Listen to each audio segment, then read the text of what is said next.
Bienvenidos, queridos amigos, ¿cómo están? Manuel, querido, te doy la bienvenida. ¿Cómo andás, hermano? Gracias, Diego. Bien. ¿Me llamaste para este video? Arranquemos así. Hubo un llamado. ¿Hubo un llamado para Hubo esto? un llamado para Bien. este video y por eso estamos acá. Ya van a entender por qué. Ya van a entender por qué viene esto del llamado.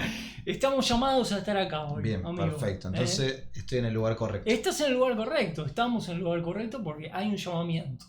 Bienvenidos, queridos amigos. Estamos tratando de retomar y desarrollar esto que es un proyecto de leer un libro, el libro de Philip Yancey, Desilusión con Dios. Es muy interesante lo que tenemos hoy. Por supuesto, Manuel, venimos enganchando, eslabonando video con video. Este va a ser el tercer video y vamos a tratar de retomar la lectura que dejamos en el libro de Philip Yancey y detenernos en algunos lugares en los cuales me parece que hay material abundante como para discutir, explayarse, temas sobre los que habla Philip Yancey que son muy actuales, ¿no? Que atraviesan toda la realidad cristiana y que inciden muchísimo incluso en la vida de la gente, en el día a día, ¿no? Todavía estamos en el capítulo 1 Ni empezamos. y ya encontramos 3 temas tremendos que los dijimos el otro día, pero para repasar hablamos sobre la oración, hoy nos toca sobre el llamado y después vamos a seguir en el libro y vamos a hablar sobre este tema tremendo, sobre los errores teológicos y a lo que nos pueden llevar. O sea, 3 temas fundamentales que van a cambiar nuestra visión de la vida cristiana y recién estamos en el capítulo 1 del libro. Sí.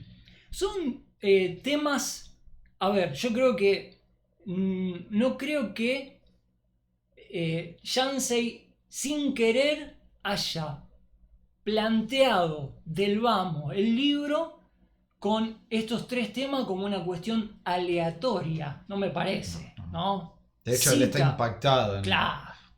Él trae a la introducción del libro estos 3 temas que son delicadísimos porque inciden demasiado en la toma de decisiones cotidiana de los creyentes y bueno, en palabras de él, ahora lo vamos a leer, pero lo que él está haciendo es una crítica a la manera en que los creyentes piensan de una manera muy mística, ¿no? Muy superficial, con poca esencia teológica.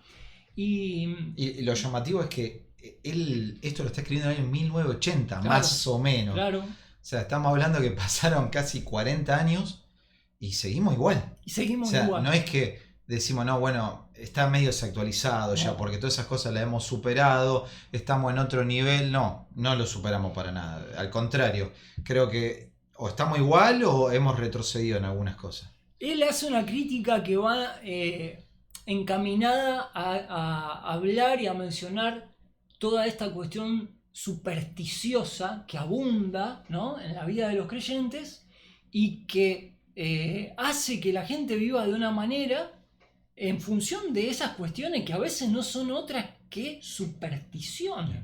Esto vos sé que me hace acordar, nosotros encontramos muchos pasajes en la Biblia del Antiguo Testamento cuando Dios le dice al pueblo de Israel: ustedes no hagan como hacen los pueblos vecinos, que ellos adoran a dioses que no escuchan, que no ven estatuas, eso de ídolos falsos. Ustedes no hagan lo mismo, porque obviamente si les dice eso porque hacían lo mismo. Bueno, nosotros a veces somos muy críticos de ese misticismo que hay de que te tiran las cartas, de que te leen la mano, de la hechicería y de todas esas prácticas que hay.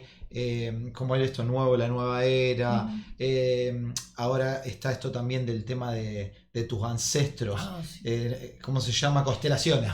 Las constelaciones. Entonces nosotros decimos, oh, qué absurdo, que todo. Pero nosotros, a pesar de que reconocemos esos errores y tratamos de desenmascararnos, de separarnos, digo, de esas cuestiones, caemos en lo mismo porque agarramos la Biblia y también entramos en todo ese misticismo y le agregamos un montón de cosas que carecen de sentido común y que no son bíblicas realmente. No son bíblicas. Entonces estamos ahí como el pueblo de Israel en ese momento: no hagan lo mismo. Nosotros hacemos lo mismo pero con la Biblia. O sea, no leemos las cartas, pero terminamos agarrando mal la Biblia, usándola mal y creyendo un montón de cosas que Dios nunca nos dijo que iban a ser así.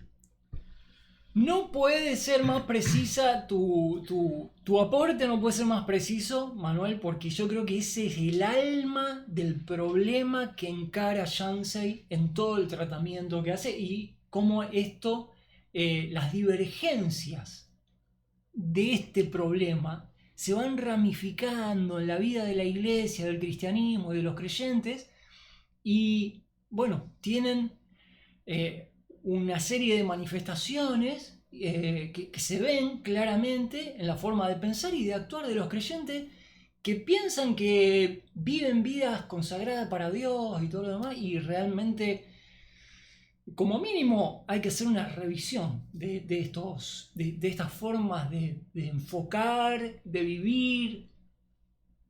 Es lo que estamos tratando de hacer. Exactamente. Y entonces, entrando en el libro, toda esta introducción es para decirles que vamos a hablar sobre esto que ahora nos va a dar un ejemplo acá Yancey, que es el famoso llamamiento. Dios me llamó, Dios me dijo, Dios no me mostró, Dios me dijo que te dijera. Ustedes van a escuchar estas frases, abundan hoy en día. Exactamente.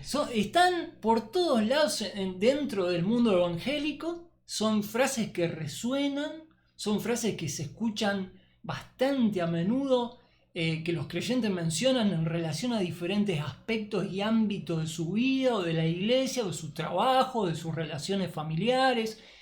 Hay todo un halo de mística que cubre por completo la vida de las iglesias, de los creyentes, y muchas veces la fórmula, ¿no? La fórmula que desnuda esta realidad es esta fórmula del llamamiento, o del llamado, o el que Dios me mostró, o el que querrá mostrarme Dios con esto, con aquello, con lo otro. Una cuestión absolutamente subjetiva, no basada en la realidad y en la revelación de la Escritura. Es algo que, como dijiste, Manuel, Yancey se preocupó por esto, por esta realidad en la vida de los creyentes hace 40 años y está más vigente que nunca. Claro, y eso es lo que vamos a ver. Lo que vamos a hacer ahora con Diego es ver de qué pasajes sacan los creyentes para decir que Dios nos llama. Vamos a ver si realmente esto es bíblico o no, porque no se trata ahora de nuestra opinión, decir no, nosotros nos separamos de esta visión, porque no solamente porque lo creemos, sino porque la Biblia, y vamos a ver, nos muestra que justamente esto del llamado está adornado con un misticismo y no lo encontramos realmente en la Biblia. Siguiendo entonces con el libro, cómo Yancey nos va a introducir con este tema, dice así: una mañana en un cuarto hotel, dice, encendí el televisor y la cuadrada y angulosa cara de un famoso evangelista llenó la pantalla. Dijo, estoy enojado con Dios, indicó con el ceño fruncido.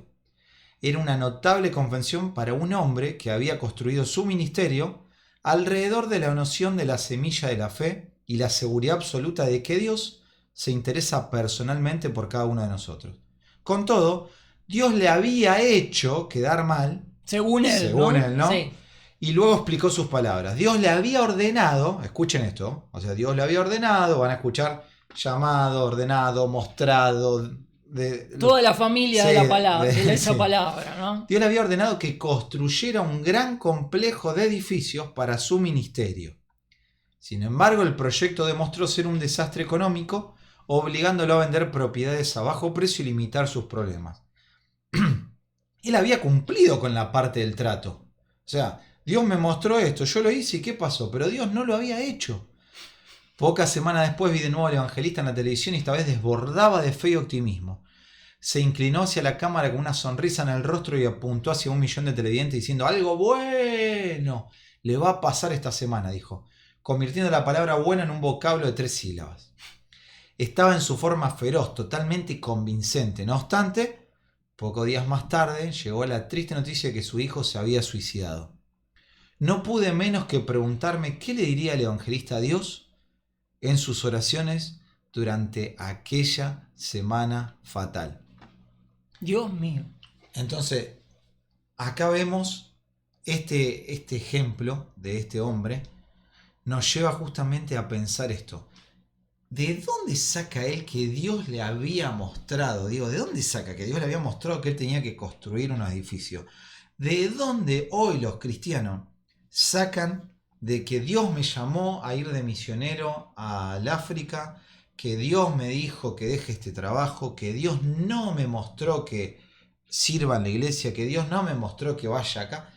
¿De dónde sale todo eso? ¿De dónde sale todo eso? Bueno, es muy interesante el planteo. El cristianismo entero del siglo XX está atravesado por este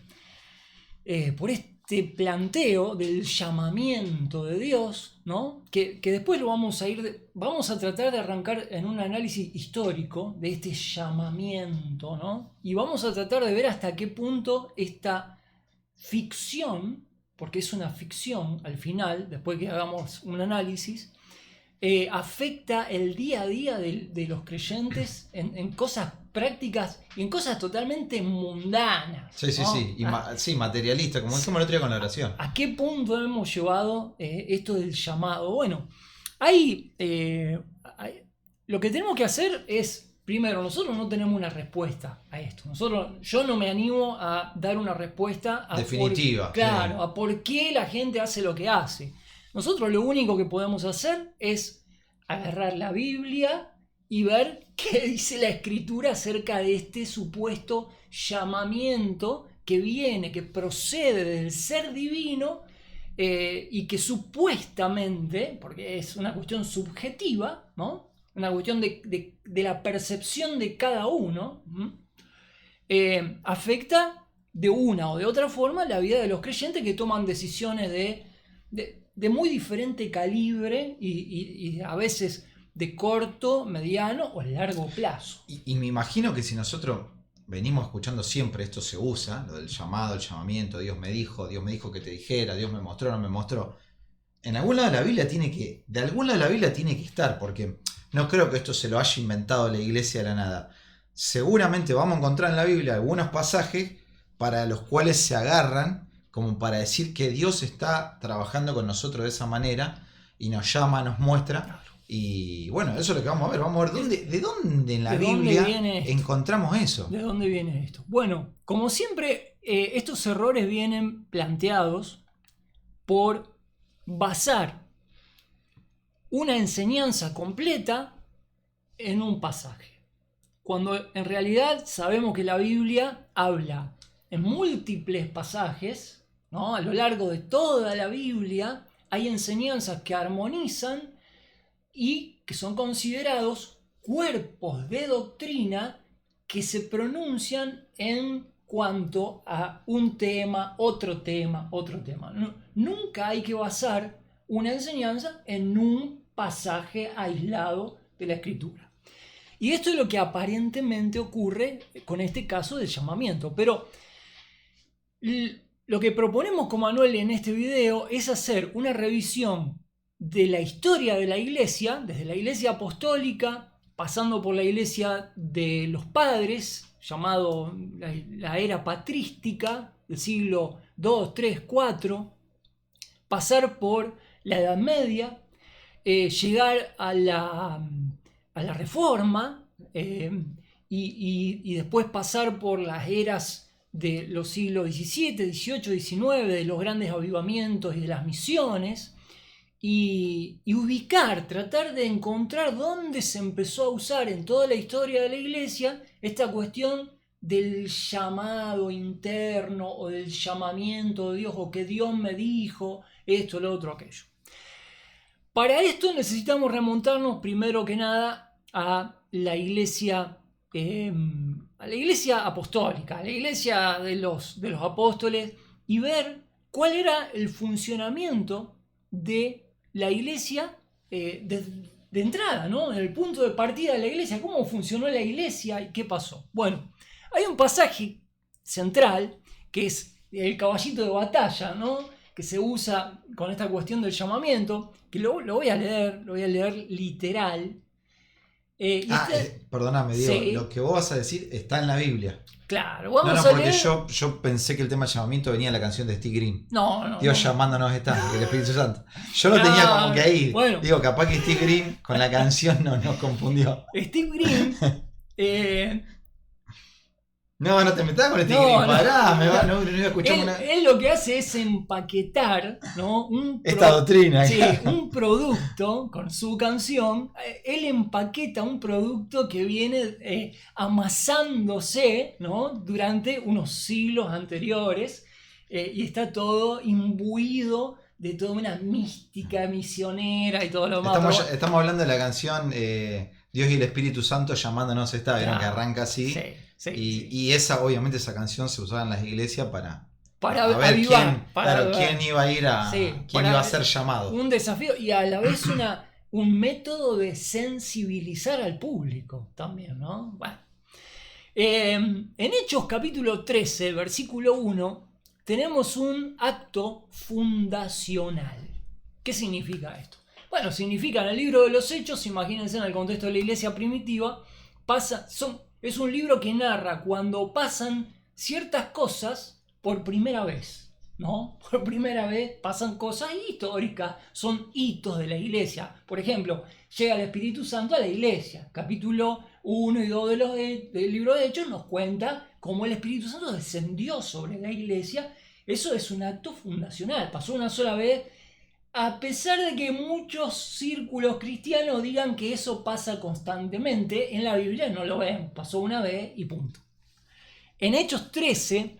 Está bueno aclarar también que el libro de Hechos es un libro de transición. Absolutamente. Hay que entender eso. Ahí no hay doctrina. No, están pasando un montón de cosas que después no se repiten. Es una transición entre el Antiguo y el Nuevo Testamento, ¿no? Hay cosas exclusivas que pasan. O sea, en Hechos muchas veces se refieren las excepciones a lo que va a ser la regla del Nuevo Testamento. Claro. Como por ejemplo que ellos empiecen a ir a predicarle a los gentiles. Exacto. Que hasta ellos mismos se sorprenden. ¿Cómo que tengo que ir a predicarle a los gentiles? Entonces Dios tiene que intervenir y decirle, tenés que ir. Tienen que ir porque si nos tomamos tiempo para reseñar lo que era la percepción de la iglesia apostólica no quería ir a predicarle a los gentiles, para nada. Es más, la mayoría de los estudiosos están de acuerdo en que la persecución que hicieron los judíos a los otros judíos que se convirtieron a Cristo fue lo que de alguna manera posibilitó la expansión del evangelio, porque dice que mientras que eran perseguidos, ¿no? Los judíos iban predicando, iban esparciendo el evangelio,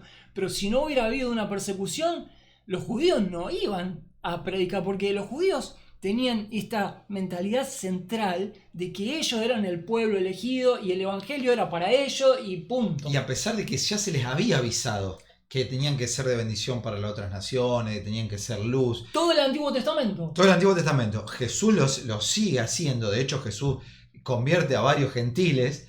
Y aún así todo, en el libro de Hechos encontramos un relato notable que es Pedro entrando a predicar a un gentil diciendo, ustedes saben cuán abominable es para mí esto, pero ¿cómo abominable? Si para un varón judío entrar abajo del techo de una casa donde viven gentiles. Pero re loco, porque sí, pero si Dios hace poco Jesús te dijo que tenían que hacerlo. Claro. ¿Por qué te sorprende, no? Entonces es importante entender eso. O sea, todo lo que estamos diciendo es importante entender el libro de Hechos para no querer sacar una doctrina de este libro y decir, mira, si Pedro hizo eso, yo tengo que hacer lo mismo. Claro. Y empezar a aplicarlo y bueno, seguimos con este pasaje, ¿no? Llega un punto en el cual Jesucristo les había dicho en plena ascensión, digamos, en las instancias de la ascensión, le da la gran comisión y le dice, vayan predicando el evangelio hasta los confines del planeta, hasta el fin del mundo, hasta el final de la tierra. Todo tenía que ser alcanzado por el evangelio. Yo estoy aquí todos los días con vosotros, etc. La gran comisión explícitamente le dice a los discípulos que tienen que salir de Jerusalén, de Judea, de Samaria y llegar hasta el último de la tierra. Y importante aclarar que se los dice a todos. A todos. No es que le dijo a Pedro solamente, llamó a algunos. No. A todos. A todos. Conforme va pasando el tiempo, Dios va haciendo precisiones más estrictas, más puntuales sobre esta comisión. Al punto de que en Hechos 13, capítulo 1, Hechos 13, versículo 1, leemos, había entonces en la iglesia que estaba en Antioquía, una iglesia que no se caracterizaba por ser judía, no tenía una mentalidad judía como la de Jerusalén. Esta era una iglesia diferente, ¿no? Era cosmopolita. Claro, la mentalidad era abierta. Fijémonos qué va a pasar en esta iglesia que era muy diferente a la de Jerusalén, que era cerrada, que no quería ni a predicarle a los gentiles, que se oponía a los miembros de la iglesia, que venían de la secta de los fariseos, decían, no, hay que mandarlo a que guarden la ley de Moisés y circuncidarlo. Bueno, en esa iglesia Dios no llamó a nadie, pero en la iglesia de Antioquía, si uno pasa tiempo estudiando lo que era Antioquía, había entonces ciertos profetas y maestros, y por nombre nos menciona que era Bernabé y Simón, el que se llamaba Níger, Lucio de Cirene, Manaén, que había sido creado con Herodes el tetrarca, y también estaba entre ellos el apóstol Pablo, acá aludido como Saulo. Saulo ya se había convertido, y trabajaban estos profetas y maestros y apóstoles, en el caso de Pablo, trabajaban y dice ministrando, Hechos 13:2, estos al Señor y ayunando, dijo el Espíritu Santo. Esto es un acto fundacional. Nunca vimos hasta acá, en todo el Nuevo Testamento, que el Espíritu Santo haya aparecido llamando hombres de una forma tan explícita. Esto es fundamental.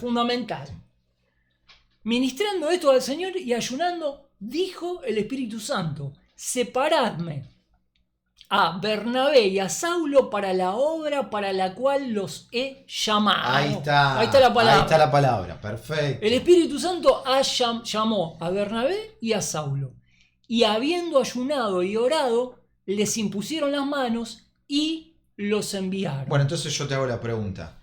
¿Qué? Obviamente acá encontramos el pasaje clave para decir de dónde sale esto de que Dios nos llama.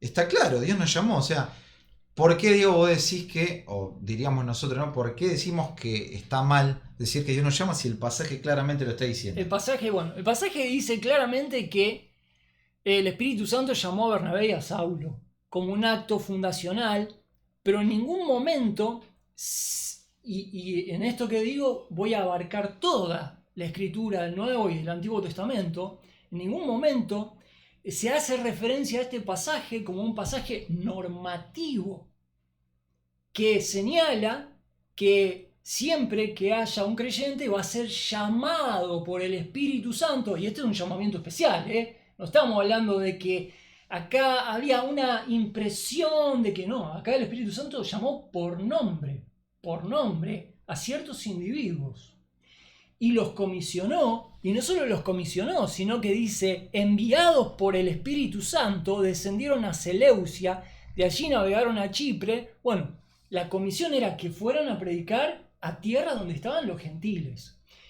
Este es un pasaje que nos informa, es un pasaje informativo de un acto fundacional, como lo fue el Espíritu Santo llamando a Bernabé y a Saulo para comisionarlos a la predicación a los gentiles. No es un pasaje normativo, sino informativo. Y en esto está la gran diferencia. Quiere decir que no lo vamos a volver a encontrar. No lo encontramos, de hecho. Ni antes ni después. No. Lo que encontramos, Manuel, es lo que hace la historia del Nuevo Testamento. Nos muestra al mismo apóstol Pablo. Posteriormente a esto, tenemos el primer viaje misionero, el segundo viaje misionero, el tercer viaje misionero, el viaje a Roma, después otro viaje más en el cual Pablo en el año 64 muere bajo Nerón, decapitado. Bueno, en todo el trayecto de la vida de Pablo, Pablo empieza a recibir por inspiración la escritura, que nosotros tenemos esas 13 epístolas de Pablo en el Nuevo Testamento, y Pablo nos da información acerca de cómo funciona el creyente dentro de la iglesia, en base a qué principios. Y bueno, es el apóstol Pablo, el apóstol a la iglesia, el que da la doctrina a la iglesia, el que habla el que compara la iglesia con un cuerpo compuesto de los miembros de Cristo, y esos miembros funcionan en el cuerpo, que es la iglesia, de acuerdo con unas características que se le dan a cada creyente individualmente cuando se convierte. Que son llamados. No, que son los dones. Son los dones, ¿no? Sigo con la mentalidad anterior. ¿Un don qué es, Manuel? Vos sabés. Es una capacidad que se le da al creyente de hacer algo que antes en su vida natural no tenía. No tenía. Cuando uno es bautizado por el Espíritu Santo, cuando uno se convierte al cristianismo, cuando uno recibe a Cristo como Salvador, recibe con el Espíritu Santo un don. La capacidad de ministrar de una forma efectiva a otros, de acuerdo con unas cualidades únicas. Esas cualidades que recibimos como creyentes para ministrar, para hacer un trabajo espiritual, son las que nos habilitan y nos capacitan completamente para hacer el trabajo como creyente dentro del cuerpo de Cristo, que es su iglesia. O sea, para poner en claro esto, quiere decir que todos los que pertenecemos a la iglesia, para hacer algo, ya sea predicar, enseñar, consolar, ser misionero, lo que sea, no es que somos llamados, sino que Dios nos dio dones y en base a esos dones cada uno lo ejerce sin que haya un llamamiento específico a el pastorado, a ser misionero. Eso, vos me estás diciendo eso.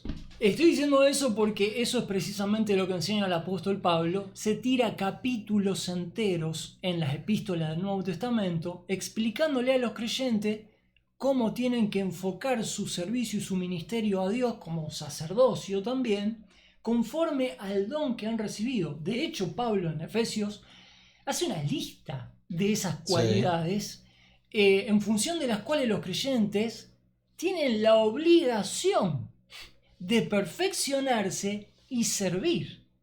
Pero en ningún momento, jamás, en todo el resto del Nuevo Testamento, se enseña de forma normativa que tienen que esperar o desear o escuchar un llamamiento en el corazón para responder y comenzar de alguna forma a interactuar dentro del ministerio de la iglesia. Jamás. Dicho de otra forma, el Nuevo Testamento, el modelo, digamos, que establece mayormente en las epístolas de Pablo, es lo que se denomina el modelo funcional. ¿Qué quiere decir? Dios te da un don y con ese don vos vas a ministrar en la iglesia y fuera de la iglesia, ¿no? También, obvio. Esto sería más largo, pero vamos por la iglesia. De acuerdo con el don que Dios te da, ya estás capacitado. No necesitas que te llamen, ni que nada, ni que te envíen, no necesitas ninguna experiencia mística, porque lo que vos tenés ya estás equipado con un don, como mínimo, con una capacidad de ministrar. Y esto se lo denomina como el modelo funcional. Cada miembro de la iglesia es miembro del cuerpo de Cristo, tiene una función. A ver, Pablo lo explica, hace un símil, una comparación con los miembros del cuerpo de una persona. La cabeza del cuerpo es Cristo, que comanda todo, y nosotros miembros, cada uno en particular de ese cuerpo. Cada uno, Pablo habla de la oreja, del ojo, de la mano. Habla de diferentes partes del cuerpo en las cuales se usa para relativamente comparar el funcionamiento del cuerpo de Cristo. El funcionamiento del cuerpo de Cristo va de acuerdo con la naturaleza de cada miembro. Cada uno de nosotros tenemos, se puede leer Efesios 4, si quieren, ahí está la lista de estas capacidades. Y esto es lo que te habilita. Con esto ya estás habilitado y es más, tenemos una responsabilidad de usar nuestros dones para edificar el cuerpo de Cristo. Sí. ¿Dónde queda el llamamiento? Claro, lo que pasa es que el tema es que vos con esta manera no sé si decir de interpretarlo, sino de explicarlo en la Biblia, nos quitás ese lado lindo que pues yo me quiero sentir llamado. Entonces vos me quitás ese grado de que me siento especial porque dije, yo fui llamado para esto. Entonces como que, wow, Eso me alimenta un poco el ego. No quiero ser Ahí ser dijiste burlón, ahí no quiero dijiste ser la burlón. palabra, porque hay mucho ego ahí. Exactamente, pero el llamado hace que uno suba a ese pedestal de Dios me mostró esto, y cualquier otra opinión que venga queda desacreditada porque a mí Dios me mostró que esto es así, y vos estás equivocado. Entonces, O sea, tu palabra ya goza de una autoridad subjetiva y incluso la misma Biblia queda relegada al criterio de lo que vos sentís como tu llamamiento por encima de Sí. lo que la Biblia diga. por eso es tremendo cuando... ¿Quién tiene la última palabra No. entonces? No la tiene la Biblia. No, es lo que me mostró. La tiene, claro. Sí, por eso es tremendo cuando los hermanos usan esas declaraciones como Dios me dijo que te dijera. Yo siempre cuando escucho esa frase me lo imagino, digo, bueno, Moisés debe ser, Claro. Bueno. Le busco el callado, es como que trato de ver dónde tiene el callado, porque debe ser Moisés. Claro.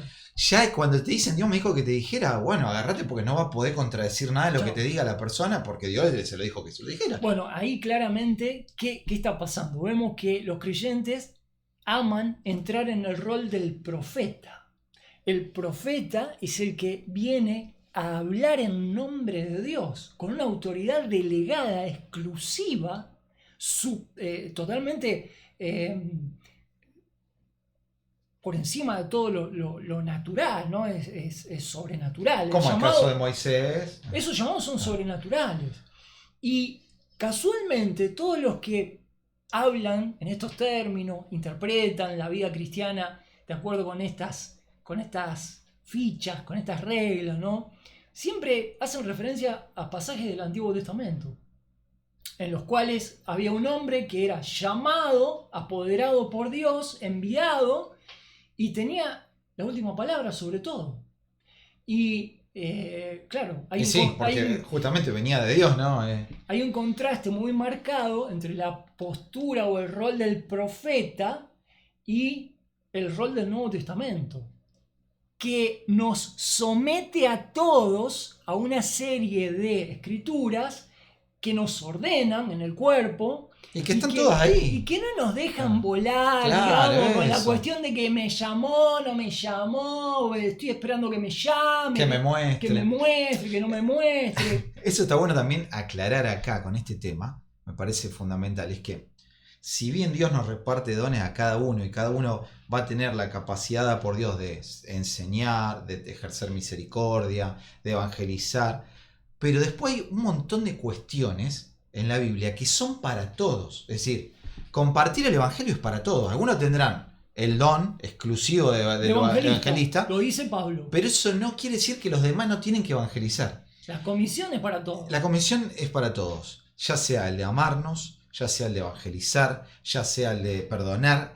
Hay un montón de cuestiones que es para todo. Y está bueno aclararlo, ¿por qué? Porque justamente todo este misticismo del llamado lleva al punto de que cuestionamos esas cosas y decimos, no, Dios no me mostró que yo evangelice. ¿Cómo que no? Si el llamado se me escapó el llamado en Mateo 28 es que todos vayamos a ser discípulos. Entonces hay cuestiones que no son si Dios te muestra porque están en la Biblia. Dios nos pidió todo, que nos amemos, que nos perdonemos, que alabemos a Dios, que lo adoremos. Es para todos eso. Entonces está bueno también aclarar, porque llegamos al punto, como dijimos el otro día con el tema de la oración, que llegamos a materializar tanto y a rebajar tanto esto, que lo llevamos a cuestiones muy de la vida muy cotidiana, banales, como Dios me mostró que tengo que cambiar el auto. ¿Qué? ¿Cómo que Dios te mostró que tenía? No, porque el nuevo auto lo voy a usar para viajar y llevar el evangelio. No. ¿Dónde está en la Biblia eso? ¿Dónde está? Hay una falta de biblicismo total en esa manera de pensar. Creo que sería importante, Manuel, hacer un recorrido breve por la historia y remarcar dónde aparece por primera vez este concepto del llamado. Porque esto tiene siglos ya. Esto tiene siglos. Entonces, si hay una tradición que desarrolló el cristianismo y que ya está todo imbuido completamente de un concepto que no viene de la Biblia, pero que viene de algún lugar, bueno. La Iglesia Apostólica Manuel, el apunte que tenemos acá tiene, el apunte original de donde sacamos esto tiene más de 30 páginas. No lo vamos a poder leer completo, pero es un resumen completo de lo que, de cómo funcionó la iglesia a lo largo de estos 2000 años. Es un material alucinante de resumen histórico, y la iglesia apostólica no basaba la participación o el desempeño de los creyentes en base a ningún llamado, con excepción de los apóstoles y de cuestiones que son, digamos, la excepción a la regla. La regla es Efesios 4.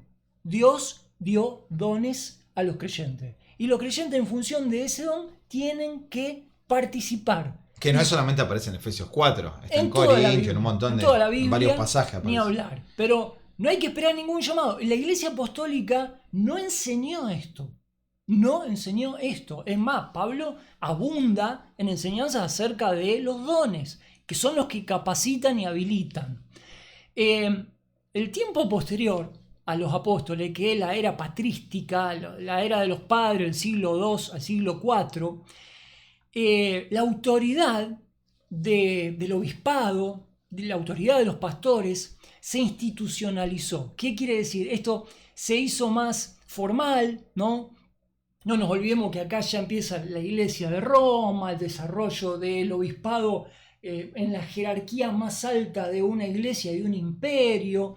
Ya se deja de lado, lamentablemente, la Biblia, los dones, y se pone a dedo un pastor, un obispo, quien fuere que sea. La historia nos muestra que la triste realidad de la era patrística, cada vez más avanzando por los siglos, no existía el llamamiento como un requisito para que nadie participara, sino que se politizan el puesto de pastor, el puesto de diácono, el puesto de obispo. Todos los puestos de la iglesia se van politizando y se van institucionalizando. En la Edad Media ya llega el punto en la que se considera que son sacramentos, digamos, ¿no? Sería interesante hablar del estado clerical. Había un estado clerical separado del resto de los creyentes. Vivían vidas sacramentales, vivían vidas monásticas, vivían vidas místicas en otro sentido, pero no había nada, no hay nada en la historia de la Edad Media de la iglesia que muestre que los creyentes acudían al ministerio por un llamado. Jamás. Nunca pasó eso. Llega el tiempo de la Reforma, y ahí es cuando Lutero y Calvino vuelven o devuelven la iglesia al modelo funcional y bíblico. ¿Y qué dice Lutero y Calvino? Hay citas alucinantes en las que dicen que los creyentes tienen la obligación de servir de acuerdo con los dones que el Espíritu Santo les dio. No hay llamado, jamás. No es que nieguen el llamado, es que ni siquiera se menciona. Claro. Pero se vuelve al modelo bíblico. Y los creyentes deben servir de acuerdo con las capacidades que Dios les da cuando los salva. Y ahí llegamos al punto en el cual aparece esta cuestión mística. ¿Qué fue lo que pasó, Manuel? Lo que pasa siempre. Por cada escuela de interpretación o por cada escuela de teología que surge en un momento histórico, como lo podría ser, digamos, el calvinismo, la Reforma, en fin, siempre vemos que en la época aparece una escuela antagonista, ¿no? Que critica, ¿no? Que de una escuela se hace un cisma, se separa un grupo que critica las características de este grupo y que tiene las características opuestas. ¿Qué pasa con el luteranismo? Bueno, el luteranismo ve que la iglesia había estado tan lejos de la verdad, especialmente en cuanto al servicio, en un sentido. Lutero hace tanto énfasis en la importancia del estudio de la teología, de la cátedra, de los idiomas originales, Toda la parte académica, diríamos. Muy sí. académico, muy frío, muy técnico, se vuelve todo, ¿no? Muy seminario. Muy seminario, claro, muy seminario. En tiempos modernos. Surge un grupo llamado pietismo, ¿no? Criticando al luteranismo, diciendo, a ver, ya estamos cansados de tanto nivel académico, queremos algo que sea más devocional, algo más práctico, algo que se pueda sentir más, la fe. El salmo del día. Claro, proverbio. esto es así, esto es siempre así, ¿no? Estos eran los que querían un poquito de jugo, de sabor, de color, ¿no? No tan gris y tan frío y tan académico, querían un poquito y está bien, claro, se entiende, sí. está perfecto, Sí. está perfecto. Pero ¿qué pasó? No fueron a la Biblia, se fueron al otro polo. ¿Y qué dijeron? Bueno, el pietismo comienza a hacer de la experiencia o de la doctrina cristiana, empieza a hacer algo más subjetivo. Va al otro polo del luteranismo. El luteranismo era objetivamente qué dice la Biblia, y con la Biblia criticamos todos los credos de la iglesia y toda la tradición. Claro, y acá entramos ya en lo que siento, en lo que pienso. Esto dijeron, está bien, Lutero, pero también yo tengo mi corazoncito. Y a mí me gustaría que fuéramos más con estos colores, así, dejemos la formalidad, ¿por qué no le damos un poquito más de gusto y sabor y color a esto? Y se separaron, y tenemos el pietismo luterano, que hacían énfasis en una vida práctica, en una vida piadosa y en una experiencia cristiana que se sentía, No estaba mal, yo creo que tal vez estaban buscando un equilibrio, pero estaban forzando, me parece, que para la época, estaban forzando, recién salían de la Reforma, no pidas tanto, o sea, si estás saliendo recién de la Reforma, no pidas una iglesia con todas las características, porque es demasiado apresurado, dale tiempo, que la Reforma dé sus frutos en la vida de la gente, no, esto ya querían otra cosa, ¿no? Y hacían mucho énfasis. Spener fue uno de los fundamentales acá. Hacían mucho énfasis en la vida piadosa, en lo que se veía, en las acciones, en el corazón, en el sentimiento cristiano, piadoso, temeroso de Dios, en la emocionalidad de la fe. Hacían énfasis en todo lo que tal vez en la Reforma no se veía, porque era una cuestión muy académica, muy estructurada, muy teológica. ¿Se entiende? Es el devenir clásico, ¿no? de los movimientos pendulares que hacen los seres humanos con estas cuestiones. Este pietismo que empieza a subjetivizar, ¿no? O a darle, vamos a ponerlo de esta forma para que los hermanos que defienden el pietismo no se ofendan. El luteranismo puso un esqueleto y el pietismo lo que quería era ponerle carne y piel, ¿no? Y está bien, pero después llega el metodismo con Wesley y la pasión por las almas y las misiones, y hay que llegar a los perdidos y todo lo demás, y ya ese pietismo se empieza a hacer realmente extremo en las apelaciones de muchos predicadores como Hudson Taylor, como Carey, como todo ese movimiento evangélico que empiezan a hacer énfasis en el llamado, que Dios estaba llamando gente para ir al campo misionero. Una cuestión absolutamente de un discurso motivacional de la época. Cuidado. ¿A qué apelaban en su relato? A pasajes del Antiguo Testamento. Como el de Isaías, por ejemplo. Heme aquí, envíame a mí. ¿A quién enviaré? ¿Y quién irá por nosotros? Heme aquí, dijo Isaías, envíame a mí. Bueno, es una cuestión, fue una comisión absolutamente individual, personal y exclusiva de Isaías. y de 2 o 3 más profetas del Antiguo Testamento. A lo cual apelaban estos predicadores que evangelizaban, nadie está quitándole el mérito, pero estaban llevando la experiencia cristiana a unas instancias realmente extremas de sentimiento y de una carga emocional y de unas cuestiones de manipulación de sensaciones que es muy cuestionable. Es muy cuestionable desde el punto de vista del modelo del Nuevo Testamento. Sí, sí, sí. ¿Qué? Pues no estamos diciendo que estaban haciendo nada malo. No. Simplemente estaban ya distorsionando esto. Exacto. Porque estamos todos llamados para en ese sentido estamos todos llamados desde el momento que tenemos los dones, ya está. Claro, no necesitas un llamado especial No. para ir a un lugar, para hacer algo. Hay que hacerlo. Está de más. Está de más. Desde el punto de vista de la revelación del Nuevo Testamento, está de más que el creyente espere algo que Dios ya le dio en el momento en el que se convirtió. Lo que el creyente necesita hacer es madurar para ver cuál es su don y empezar a trabajar. Claro. Bueno, siglo XIX y siglo XX, vamos llegando al final de este resumen. Con el auge misionero y el concepto del llamado se convierte en un eslogan misionero, Manuel. En un eslogan misionero con una fuerte carga emocional.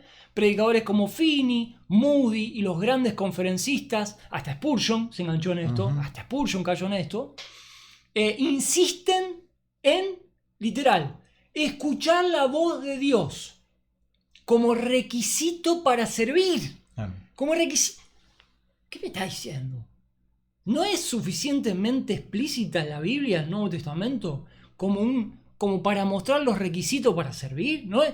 A ver, el apóstol Pablo no es lo suficientemente claro. Claro, acá están introduciendo otra credencial más, es decir, yo para poder ser un misionero, un pastor o ser un líder en la iglesia necesito ser llamado. Ya no importa si soy salvo, si tengo los dones, claro, si tengo una vida ejemplar, si la comunidad de la iglesia me avala. No, necesito aparte de todo eso. No, pero mirá, a mí me llamaron. Dios me llamó. O sea, estamos agregando un requisito más. Estamos agregando una cuestión muy subjetiva. Claro, sí, muy subjetiva. Que está basada en la persona. Que está basada, claro, y en una tradición emotiva cargada de cuestiones emotivas propias de aquella época, ¿no? Bueno, a veces había que escuchar la voz de Dios como requisito para servir, algo que se aleja del patrón apostólico. Se consolida una mezcla de subjetivismo pietista y pragmatismo evangélico. O sea, hay que sentirlo y hay que ir. Claro. Como síntesis, el Nuevo Testamento muestra un modelo funcional en base a dones dados a los creyentes. Y certificado por la comunidad de la iglesia. Avalado por la iglesia, porque vos tenés un don, vos haces algo en la iglesia lo ve, recibe su crecimiento de cada miembro, cada uno aporta lo suyo, ¿no? En función de ese don ejercido y del reconocimiento de la iglesia, es que esa persona queda comprometida de una forma orgánica, Manuel, orgánicamente comprometida, porque funciona. Es como si vos tenés un riñón, te ponen el riñón funciona, ¿el cuerpo va a querer que le saquen ese riñón? No, si está funcionando todo bien gracias a eso. El cuerpo reconoce el funcionamiento de ese miembro, no necesita el riñón que lo llamen a trabajar. El riñón funciona naturalmente, como el creyente, como miembro del cuerpo de Cristo, funciona naturalmente de acuerdo a su don. No hay una cuestión mística que habilita al creyente a empezar a hacer tal o cual cosa. El Nuevo Testamento es funcional. Así que ya creo que a esta altura ya está más que claro. Está bastante claro. Si en este momento estás metiendo excusas diciendo que Dios no te mostró y no te llamó, no, amigo. Dios ya te llamó, ya te mostró y ya está todo ahí en la Biblia. El Nuevo Testamento se basa en dones. Ese funcionamiento de los creyentes en relación a la iglesia está basado en los dones. El medioevo es jerárquico y sacramental. El pietismo es emocional, tiene un predominio en su desarrollo emocional y subjetivo. La Reforma y la Escritura ofrecen el único modelo equilibrado donde el ministerio se define por dones, carácter y reconocimiento en el cuerpo de Cristo, no por misticismos o por política, podríamos decir. Sí. O por una cuestión también de que a veces pasa que o estamos en este extremo o al otro, donde los líderes llegan al liderazgo porque hicieron carrera profesional, porque estudiaron, porque es profesor de esto, es profesor de aquello, entonces ya nos vamos a como secularizamos el ministerio. Esa es la palabra, se seculariza. Claro. ¿Por qué se seculariza? Se seculariza porque se usan mecanismos a través de los cuales se usan palancas y políticas humanas para poner y sacar gente. Bueno, así funciona la iglesia, así está la iglesia también, ¿no? Es un cuerpo con... dinastías. Sí, con dinastías y con órganos podridos, muchas veces, o que si un cuerpo necesita un hígado, le ponen un riñón, no va a funcionar. No va a funcionar. Pero es lo que hay. Pero es lo que hay. Claro. Y hay cuerpos que pretenden funcionar con esos injertos. Con esos mecanismos, sí. Y encima la mística de los creyentes diciendo, no, a mí me llamó a esto, a mí me llamó al otro, a mí todavía no me llamó. ¿Dónde queda? Eso no tiene lugar en el modelo del Nuevo Testamento explicado por Pablo en relación a los dones. A mí me encantaría que los que viven y practican esto me puedan pasar el WhatsApp del Señor. Así le escribo. ¿Para el llamado? Claro, así le pregunto a ver para dónde voy. Me gustaría tener ese dato. Ya estamos terminando, se nos hizo re largo, pero es re interesante. Es muy interesante. Y tremendo el tema. Vamos a poner el apunte, lo vamos a poner en la descripción del video por si alguien se lo quiere morfar todo entero. Todo lo que entre, lo vamos a poner. Buenísimo. Y no quiero olvidarme de este pasaje. Lo tiramos nomás, pero hay un pasaje también que se usa mucho con este tema del liderazgo, del llamado. Y es el pasaje que lo dejamos de tarea para que lo busquen en Samuel. Van a ver que en un momento David está siendo perseguido. Y David lo tiene ahí Diego me lo busca. David lo tiene ahí para... Es 1 Samuel, sí, 24, 5, 6. David lo tiene como entregado, podríamos decir, a Saúl para poder matarlo. Y entonces, ¿qué va a decir David? Va a decir, y dijo a sus hombres, guárdeme Jehová de hacer tal cosa contra mí el Señor al ungido de Jehová, que yo extienda mi mano contra él, porque es el ungido de Jehová. Pasaje del Antiguo Testamento, hablando de un suceso histórico único, no tiene nada que ver con la iglesia, está hablando de un rey, está hablando de una situación particular, y de sin un embargo, conflicto entre dos personas que no tiene nada que ver con la iglesia, y sin embargo se usa este pasaje, un anacronismo total sacado fuera de contexto, aplicado en esta época, para decir que justamente hay personas que son ungidas por Dios, por los cuales están ahí, son intocables, no se les puede discutir, no se les puede objetar nada, porque son ungidos. Bueno, si estás en una iglesia que te enseñan eso, ya te digo que están al horno. va mal. Está mal. Ese pasaje está recontra mil mal usado, y uno de los pasajes que se usa... Clásico, caballito de batalla. Para silenciar la oposición. la oposición, tremendo. Obviamente en este canal somos... estamos bastante... sin filtro. Estamos sin filtro. Políticamente no correcto. Capaz que no te va a gustar todo lo que te dijimos. Seguro ¿viste? que no, pero bueno. Y te arruinamos la magia de que fuiste llamado. No fuiste llamado, No perdóname. existe el llamado. Perdóname, ahora. Vamos a terminar con una cuestión. Dice el apóstol Pablo a Timoteo, el que anhela obispado, buena obra desea, pero es necesario que el obispo sea irreprensible. Y da una serie de... Una lista hermosa. Una lista de condiciones y requisitos. Ahora, que no son místicas. No. Que no son sobrenaturales. En ningún momento el apóstol Pablo dice que alguien tiene que ser llamado al ministerio. Dice, si alguien anhela este trabajo de pastor, de obispo, genial. Genial. Pero hay requisitos. Eso es todo lo que hay. Hay requisitos para cumplir. ¿Y qué pasa? Todo lo contrario. Lo desean, pero sin los requisitos. Y llegamos a tener todo ese grupo de líderes que no cumplen los requisitos. Pero fueron llamados. Pero eso sí, ellos dicen que yo fui llamado. Claro, listo. No cumplen requisitos, no saben de la Biblia, pero dicen que son llamados y están desarrollando una función orgánica que no da su fruto en el cuerpo. ¿Por qué? Porque está todo mal. Pero el problema no lo tiene ellos, lo tenemos nosotros, porque ellos son ungidos y nosotros no podemos ir contra el ungido. Basta, Manuel, Diego, me hace enojar. basta. No grabo más con vos. Basta. Lo dejamos acá. Amigos queridos, esto va así. Este es el tenor de este libro. Ya vamos a leer más a Yancey para que él se despache, porque él se despacha también Sí. a lo grande, ¿no? Y bueno, lo bancaremos hasta donde no sea posible, ¿no? Nos va a cuestionar a Hasta que todos. nos censuren. Sí, hasta que nos maten. Manuel, gracias, De amigo. nada. Esto es muy importante. Si nosotros no tuviéramos en claro que esto tiene una importancia fundamental hoy, ni nos tomaríamos el tiempo, estaríamos jugando a Gran Turismo ahí con la Play, olvidate. Pero si lo hacemos y nos tomamos el tiempo, es porque consideramos que es importante y creemos que todos los creyentes tienen que saber estas cosas. Nos vemos la próxima con más de este hermoso libro. Hoy no lo tocamos mucho, pero ya vamos a entrar más. Vamos a entrar. Gracias, Manu. No, de nada. Nos vemos, amigos, la próxima sábado que viene, Dios mediante.